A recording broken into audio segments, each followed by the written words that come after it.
Spider-Man 2. Chapter 1. Late again.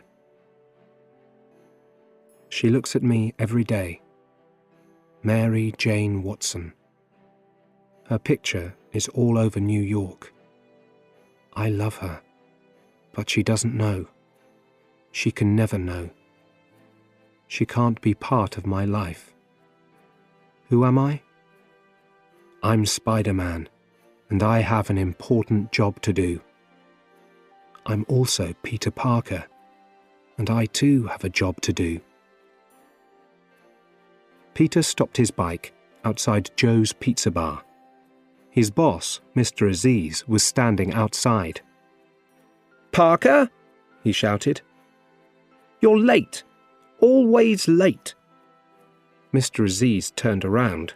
On the back of his t-shirt it said, 29 minutes or it's free.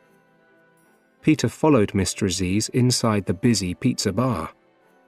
"This order came in 21 minutes ago," Mr. Aziz explained, pointing at the Big Joe's Pizza's clock. He passed 8 pizza boxes to Peter. "You've got 7.5 minutes, or you'll lose your job. Go!" Peter rode his bike through the cars, taxis and buses on Manhattan's busy streets. He saw a clock on a street corner. 3 minutes to 2. He had just 3 minutes left.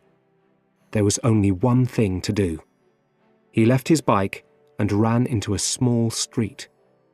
He quickly changed into his Spider-Man clothes. Then he shot a line of webbing and swung into the street. A man saw him and shouted, "Hey! Spidey's taken that guy's pizzas!"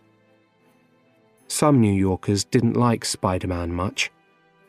There were bad stories about him in the Daily Bugle, the city newspaper, nearly every day, and people believed them. Spider-Man swung from building to building. Not much time left. But then 2 young children ran out into a busy street. Peter put the pizza boxes on a building. He swung down and took the children in his arms. He pulled them to the other side of the street, just in time. The little boy and girl looked at him with big eyes. "No playing in the street," Spider-Man said to them. "Yes, Mr. Spider-Man," they answered. He collected the pizzas and went into an office building. It was 3 minutes past 2. "You're late," said the woman behind the desk. "I'm not paying for those." Peter lost his job at Joe's Pizza Bar, but he still had work at the Daily Bugle. He took pictures of Spider-Man for the newspaper. He went to see the top man at the paper, Jonah Jameson.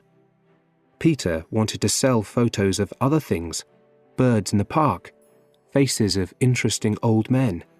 But Jonah Jameson wasn't interested.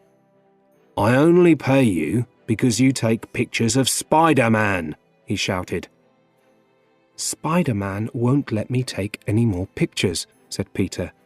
"The city hates him because of you." "Well, I don't want your other pictures." "Okay," said Peter, and he pulled out a fantastic photo of Spider-Man.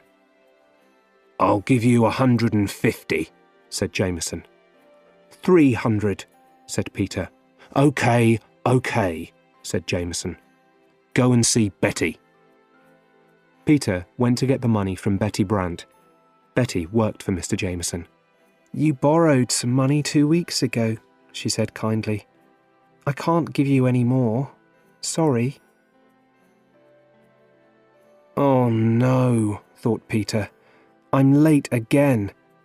He ran to the university.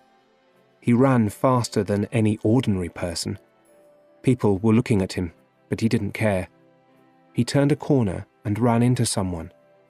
Books and papers flew everywhere. Peter took the books and papers in his hands and stood up, right in front of his teacher.